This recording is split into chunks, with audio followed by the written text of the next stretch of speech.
Mark రాసిన సువార్త 15వ అధ్యాయము 34 నుంచి 35వ వాక్యం వరకు చదువుకుందాం. 3 గంటలకు యేసు ఏలోయి ఏలోయి లామా సబక్తాని అని బిగ్గరగా కేక వేసెను. ఆ మాటలకు నా దేవా నా దేవా నన్నెందుకు చేయి విడిచితివని అర్థము. దగ్గరలో నిలిచిన వారిలో కొందరు ఆ మాటలు విని అదిగో ఏలియాను పిలుచుచున్నాడనిరి. కొద్ది వాక్యం దేవుడు దీవించునుగాక. స్తోత్రం స్తోత్రం స్తోత్రం నైనా తండ్రి, మహాగణుడా మహోన్నతుడా, మీకు కృతజ్ఞతలు స్తోత్రములనైనా. అవును తండ్రి, 4వ మాట కొరకు నైనా ప్రార్థిస్తుండగా నైనా చెప్పే వాక్యం మాకు అర్థం చేసుకుని మనస్సును గ్రహించే మనస్సును దయచేయనైనా. అవును తండ్రి, ఈ మాటకు అర్థం తెలుసుకొని నైనా నీ యందు భయభక్తులు కలిగినైనా వినే మనస్సు మాకు దయచేయమని యేసయ్య అతి పరిశుద్ధమైన నామమందు అడిగి బ్రతిమాలుకొని వేడుకొని పొంది ఉన్నాం తండ్రి, ఆమేన్. Praise the lord. ప్రభు అయిన యేసు నామంలో అందరికీ వందనాలమ్మా. దైవ సేవకులకు అందరికీ వందనాలు. ఇంతవరకు ఎన్ని మాటలు విన్నామ్మా?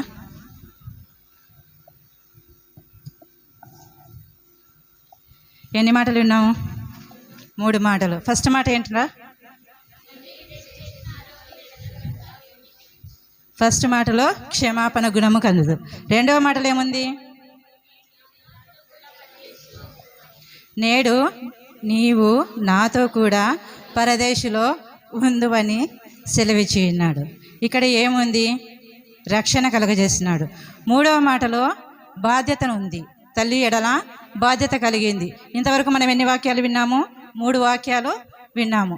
ఈ 3 వాక్యాలు వచ్చేసి మనము దేవుడు కల్వరిగిరిలో సిలువలో వేసినప్పుడు మొదటి 6 గంటలకు గెస్తెమనే తోటలో ఆయన బంధించబడినప్పుడు 6 గంటలకు ఆయనను బంధించి ఉన్నప్పుడు 6 గంటల సమయం నుంచి సిలువకు తీసుకొని వచ్చినారు. సిలువను తీసుకొని వచ్చినప్పుడు అక్కడి నుంచి 6 నుంచి 9 గంటల వరకు 9 గంటల వరకు ఆయనను అందరూ కూడా దావలో సిలువను మోస్తూ వస్తున్నప్పుడు ఆయన శిష్యులు వదిలిపెట్టి ఉన్నారు. నెక్స్ట్ వచ్చేసి వారి సేవలు అందుకున్న వారు, అంటే యేసుప్రభు చేసిన సేవ కానీ యేసుప్రభు చేసిన మేలులు అందుకున్న వారు అందరూ విడిచిపెట్టి ఉన్నారు. సిలువ మోస్తూ ఉన్నప్పుడు తండ్రి అక్కడ సైనికులు కూడాను వారి అందరూ కూడాను తండ్రి అతని యేసుప్రభుల వారిని హేళన చేస్తూ మరియు ఆయనను కొడుతూ గుద్దుతూ ఈడ్చుతూ ఇగ్గుచూ ఉన్నప్పుడు కూడా ఆయన బాధపడలేదు. ఎందుకంటే వీరందరూ మనుషుల ప్రేమ, వీరందరిది మనుషుల ప్రేమ, లోకంలో ఉన్నవారు వీరంతా. కాబట్టి మరి ఒకసారి ఏం చేసిన 9 గంటలకు కలవరిలో వచ్చినప్పుడు అక్కడ శిలువ మీదన ఆయనను వేలాడదీసినారు. 9 గంటల నుంచి మధ్యాహ్నం 3 గంటల వరకు మధ్యాహ్నం 12 గంటల వరకు 3 మాటలు సెలవిచ్చి ఉన్నాడు. 12 నుంచి 3 గంటల వరకు 4 మాటలు సెలవిచ్చి ఉన్నాడు. మొదటి మాటలో తండ్రి అన్నాడు. ఇక్కడ 4వ మాట మనం చూస్తున్నప్పుడు చదవండి మాకు ఒకసారి. మార్కు సువార్త 15:33 నుంచి చదవండి. 33. మధ్యాహ్నం మొదలుకొని 3 గంటల వరకు ఈ దేశం అంతటను చీకటి కమ్మెను. 3 గంటలకు యేసు ఏలోయి ఏలోయి లామా సబక్తాని అని బిగ్గరగా కేక వేసెను. ఆ మాటలకు నా దేవా నా దేవా నన్నెందుకు చెయ్యి విడిచితివని అర్థము.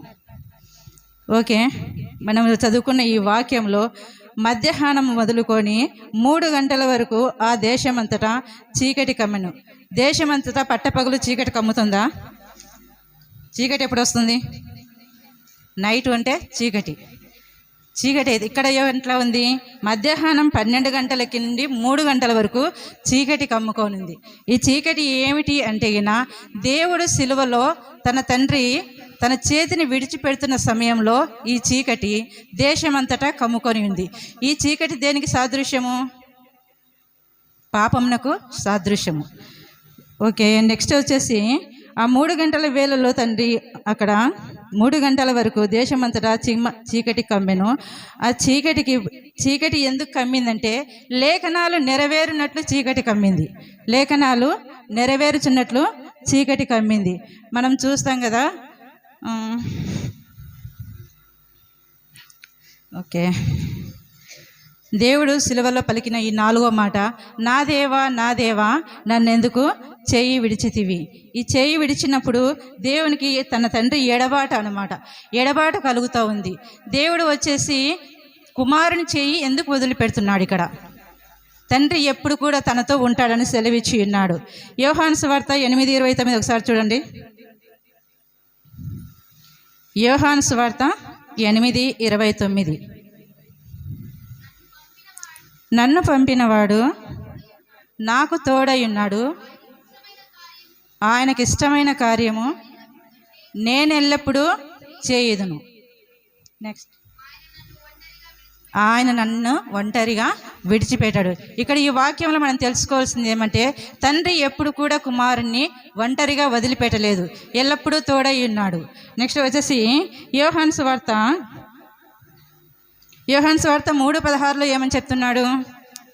నేను దేవుడు లోకమును ఎంతో ప్రేమించను. ఎంత ప్రేమించినాడు? ఎంతో ప్రేమించినాడు. లోకంలో ఎవరుంటాము? మనమందరము ఉంటాము. మనమందరం ఎలాంటి వారము? దేవుణ్ణి హింసించిన వారము, దూషించిన వారము, ఆయనను కొట్టిన వారము, ఆయన తిట్టిన వారము, ఆయన సిలువలు వేయమని బిగ్గరగా కేకలు వేసిన వారం కూడా మనమే.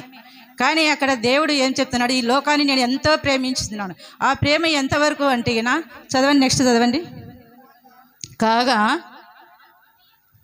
తన అద్వితీయ కుమారుణ్ణి పుట్టిన వాని యందు విశ్వాసముంచు ప్రతివాడును నశింపక నిత్య జీవం పొందినట్లు ఆయనను అనుగ్రహించెను.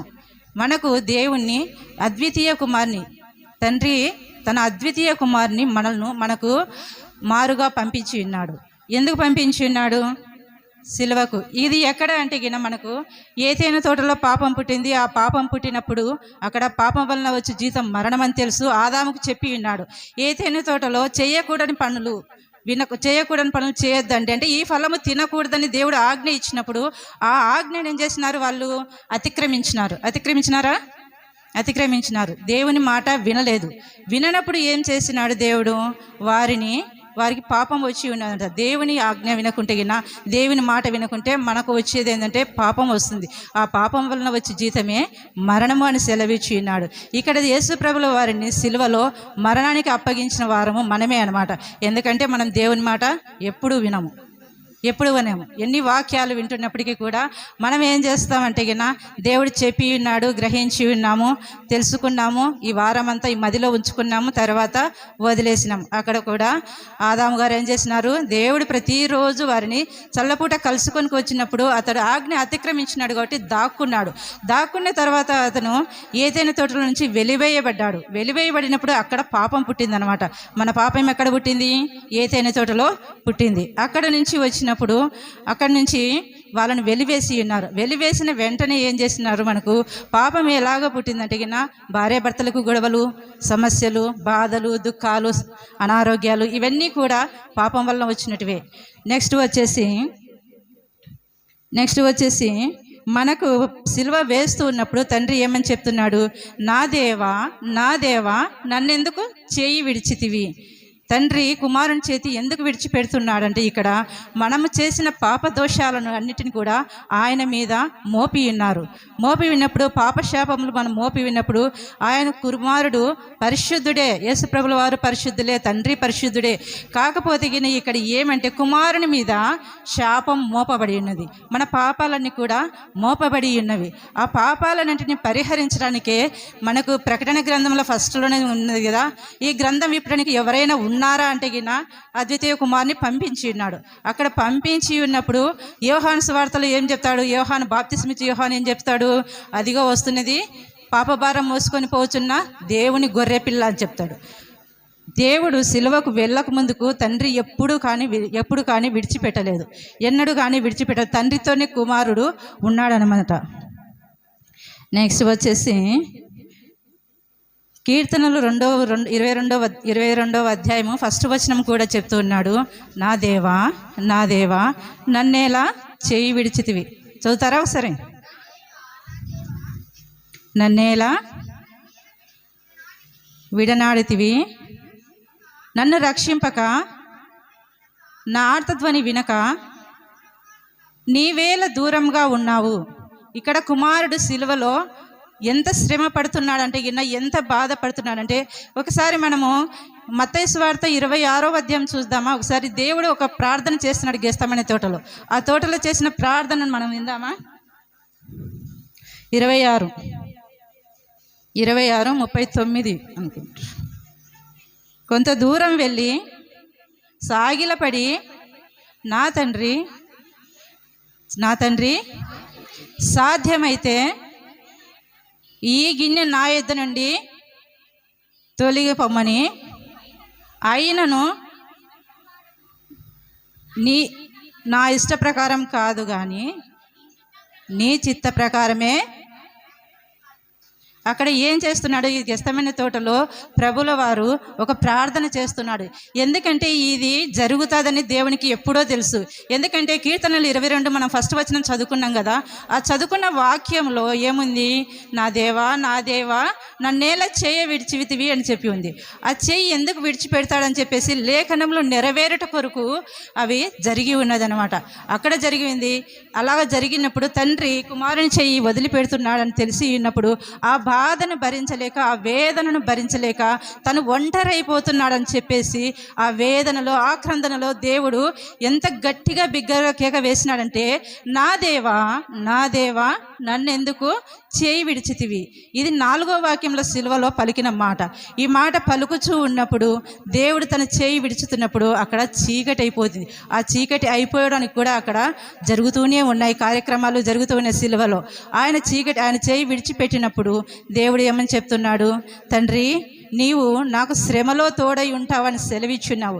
మనకు కీర్తనలు 91లో చెప్తున్నాడు కదా, నీ శ్రమలో నేను నీకు తోడై ఉంటానని ఉందా? 91 కీర్తనలో శ్రమలో నీకు తోడై ఉంటానని సెలవిచ్చిన్నాడు.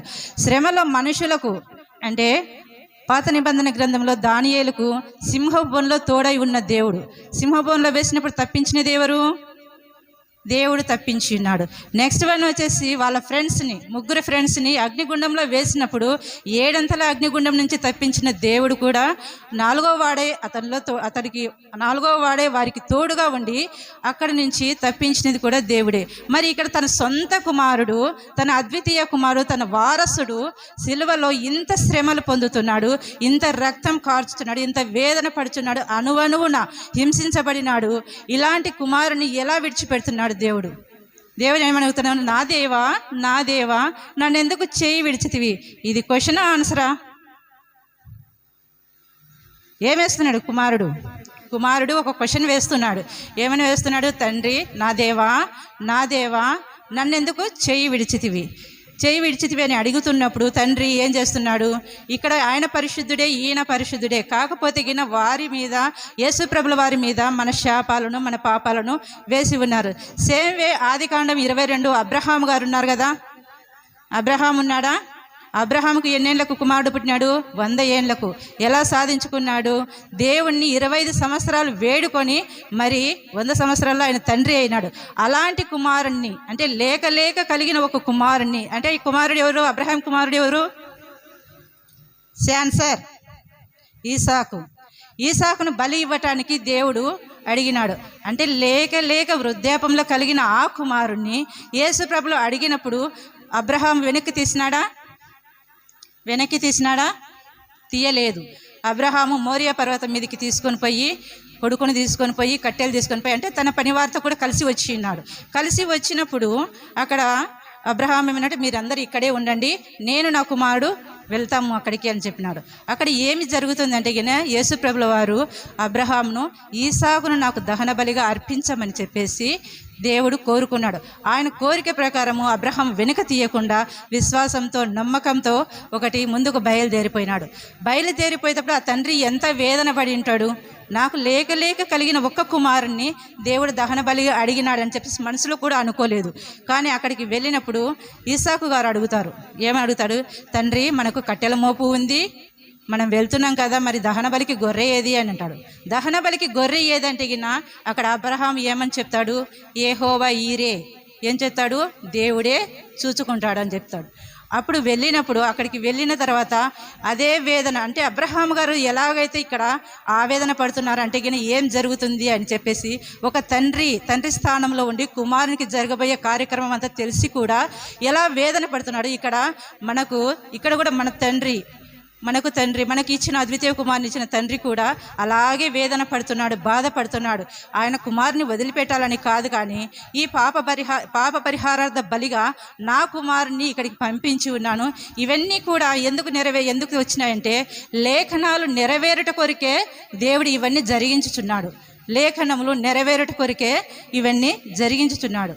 ఆ లేఖనములు ఏమిటంటే మన పాప శాపములను, మన బాధలను, మన శ్రమలను మొత్తాన్నింటినీ కూడా కుమారుని మీద పడినప్పుడు ఆ కుమారుడు ఎలాగ మనకి ఇది రక్షణ కలగజేయాలంటే దేవుడి కుమారుడు తన అద్వితీయ కుమారుని పాప పరిహారార్థ బలిగా అక్కడ ఇచ్చి ఉన్నాడు.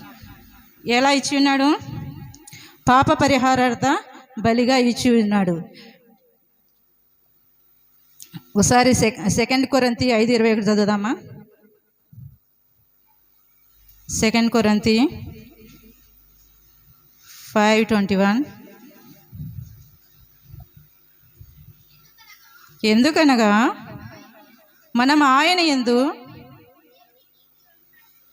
దేవుని నీతి అగునట్లు పాపమెరుగని ఆయనను మన కోసము పాపముగా చేయబడను. యేసు ప్రభు పాపం చేసి ఉన్నాడా? ఏది చేయలేదు. ఆయన పరిశుద్ధుడు, అతి పవిత్రుడు. అలాంటి ప్రభువునకు ఇక్కడ సిలువ వేసినప్పుడు తండ్రితో విడిపోయి ఒంటరిగా బ్రతకడము, ఒంటరిగా ఉండటం ఇది ఆందోళనకరంగా ఉంది అన్నమాట ఆయనకి. ఆ ఆందోళనలోనే ఆ కేక వేసి ఉన్నాడు. తర్వాత వచ్చేసి ప్రభుల వారు తన కుమారుని, అంటే ఏ పాపం ఎరుగని దేవుణ్ణి మన కోసము పాపముగా ఎంచబడినాడు. ఆయన పరిశుద్ధుడే, తండ్రి పరిశుద్ధుడే, కుమారుడు పరిశుద్ధుడే. కానీ మనకి రక్షణ ఎలా కలుగుతుంది? రక్షణ అనేది ఎక్కడి నుంచి వస్తుంది? మనకి ఎక్కడి నుంచి వస్తుంది? దానికోసం ఎవరో ఒకరు బలి చేయాల్సిందే. ఇంతకు ముందుకు మనము అన్యులకు వచ్చినప్పుడు, మన ఉగాది వచ్చింది కదా, ఉగాది వచ్చినప్పుడు ఏం చేసినారు? కొంతమంది కోడిలను తీసుకుపోయినారు, కొంతమంది మేక పిల్లలను తీసుకుపోయినారు, కొన్ని దున్నపోతులు కూడా దిగినాయి కాణాల్లో. అలాంటివి ఉన్నాయన్నమాట. ఎందుకు ఇవి బలి ఇస్తారంటే, ఎందుకు బలి ఇస్తారు? క్వశ్చన్, ఎందుకు బలి ఇస్తారమ్మా? మనం కూడా ఒకప్పుడు హిందువులం కదా, చెప్పండి. ఎందుకు ఇస్తారంటే మనం చేసిన పాపము ఈ కోడి మీదకి వెళ్ళిపోవాలి, ఈ మేక మీదకి వెళ్ళిపోవాలి, దీనికి నా పాపాల పరిహారం కోసమే దీన్ని బలి ఇస్తున్నానని చెప్పేసి అక్కడ అన్యులు చేస్తూ ఉంటారు. అలాగే మనము పాత నిబంధనకి వెళ్ళినప్పుడు హెబ్రీ పత్రికలో ఉంది కదా, గొడ్ల మేక రక్తమైందైనను మేకల రక్తమైందైనను మనకు పాప పరిహారం కలగదు. కానీ మనకు తన సొంత కుమారుడైన యేసయ్య ప్రభు వారి రక్తం వలన మనకు పాప విమోచన కలుగుతుంది. ఆ రక్తాన్ని ఇక్కడ పాప పరిహారార్థ బలిగా చేసి ఉన్నాడు. పాప పరిహారార్థ బలి చేసి ఉన్నప్పుడు అక్కడ దేవుడు తన ముఖాన్ని వెనక్కి తిప్పుకున్నాడు. ఎందుకు తిప్పుకున్నాడంటే మ్రాను మీద వేలాడువాడు ప్రతివాడు ఏమవుతాడు? శాపగ్రస్తుడు కదా. శాపగ్రస్తుడు.